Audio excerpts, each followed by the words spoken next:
الحمد لله وكفى وسلام على عباده الذين اصطفى أما بعد فأعوذ بالله من الشيطان الرجيم بسم الله الرحمن الرحيم إنما المؤمنون إخوة فأصلحوا بين أخويكم واتقوا الله لعلكم ترحمون وقال رسول الله صلى الله عليه وسلم المسلم من سلم المسلمون من لسانه ويده أو كما قال عليه الصلاة والسلام। প্রিয় দেশবাসী, প্রিয় ছাত্র জনতা, আমি আপনাদের সামনে উপস্থিত হয়েছি কিছু গুরুত্বপূর্ণ কথা বলার জন্য। আল্লাহ পাকের মহাগ্রন্থ আল কোরআন থেকে একটি আয়াতে কারিমা তেলাওয়াত করেছি, তার সাথে সাথে একটি হাদিস উপস্থাপন করেছি। আল্লাহ পাক যদি আমাকে তৌফিক দান করে আমি আপনাদের সামনে কিছু গুরুত্বপূর্ণ কথা বলবো। আমার আলোচনার বিষয়বস্তু হচ্ছে আমাদের বাংলাদেশের আইন শৃঙ্খলা পুলিশ প্রশাসন নিয়ে কিছু কথা বলা। আল্লাহ যদি আমাকে তৌফিক দান করে আমি সর্বপ্রথম আমাদের স্বৈর শাসকের অত্যাচারে যে সমস্ত ছাত্র জনতা নিহত হয়েছেন সর্বপ্রথম তাদের আত্মার মাগফিরাত কামনা করি। আর যে সমস্ত ছাত্র জনতা আহত হয়ে বিভিন্ন হাসপাতালে চিকিৎসা নিচ্ছেন, আল্লাহর দরবারে তাদের জন্য প্রার্থনা করি আল্লাহ পাক যেন তাদেরকে সুস্থতার নিয়ামত দান করে। তার সাথে সাথে আমাদের যে সমস্ত সরকারি কর্মকর্তা, পুলিশ প্রশাসন, নিরাপত্তা বাহিনী নিহত হয়েছেন তাদেরও আত্মার মাগফিরাত কামনা করি। আল্লাহ পাকের দরবারে এও প্রার্থনা করি যে বিগত 15-16 বছর তারা যে অপরাধ করেছেন, যে অত্যাচার করেছেন, আল্লাহ পাক যেন তাদের সমস্ত অপরাধগুলো মাফ করে দেয়। আর যে সমস্ত নিরাপত্তা বাহিনী আহত হয়ে বিভিন্ন হাসপাতালে চিকিৎসা নিচ্ছেন, আল্লাহ পাক যেন তাদেরকে সুস্থতার নিয়ামত দান করে। প্রিয় দেশবাসী, আমাদের অন্তর্বর্তীকালীন সরকারের কাছে পুলিশ প্রশাসন অনেকগুলি দাবি দাওয়া পেশ করেছেন। তন্মধ্যে একটি দাবি হচ্ছে তাদের পোশাক পরিবর্তন করা, তাদের লোগো পরিবর্তন করা।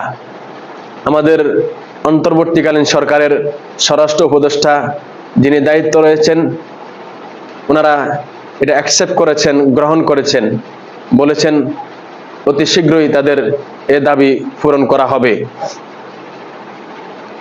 আমি একজন দায়িত্ববান মানুষ হিসেবে আমাদের অন্তর্বর্তীকালীন সরকারের কাছে বিনীত আহ্বান জানাচ্ছি, পুলিশ প্রশাসনের পোশাক পরিবর্তন করলে হবে না, পুলিশ প্রশাসনের লোগো পরিবর্তন করলে হবে না।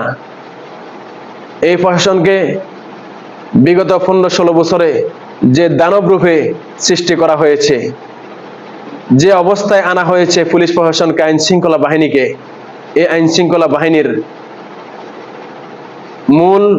মূল থেকে তাদেরকে সংস্কার করতে হবে।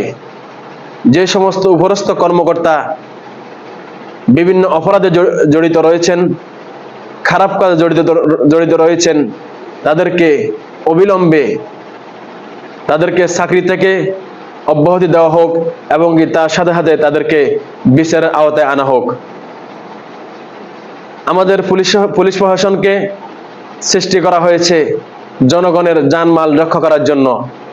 এই পুলিশ প্রশাসনকে এই জন্য সৃষ্টি করা হয় নাই যে কোনো ব্যক্তির, কোনো গোষ্ঠীর, কোনো দলের বা কোনো পার্শ্ববর্তী দেশের দালালি করার জন্য সৃষ্টি করা হয় নাই।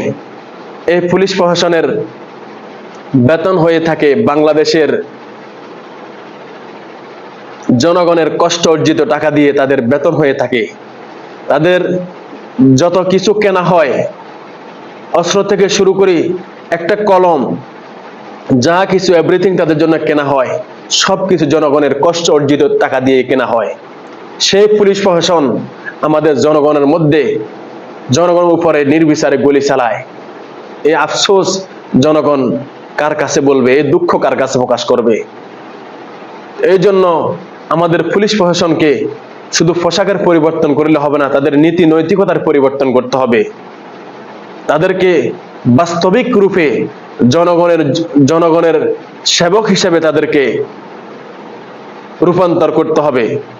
তাদেরকে পুলিশ প্রশাসনকে অত্যন্ত সততার সহিত কাজ করতে হবে, জনগণের সাথে সুসম্পর্ক স্থাপন করতে হবে, জনগণের সাথে ভালো অবস্থান সৃষ্টি করতে হবে।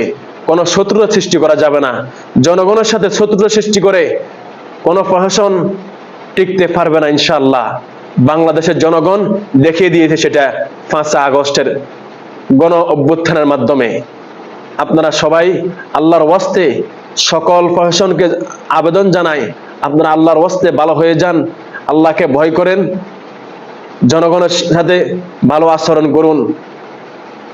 যে আল্লাহ পাক মহাগ্রন্থ আল কোরআনের মধ্যে ইরশাদ করেছে, ইন্নামাল মুমিনুনা ইখওয়া, নিশ্চয় তোমরা সকল মুমিনরা ভাই ভাই, ফাসলিহু বাইনা আখওয়াইকুম, সুতরাং তোমরা একে অপরের সাথে তোমাদের ভাইদের সাথে সুসম্পর্ক স্থাপন করো।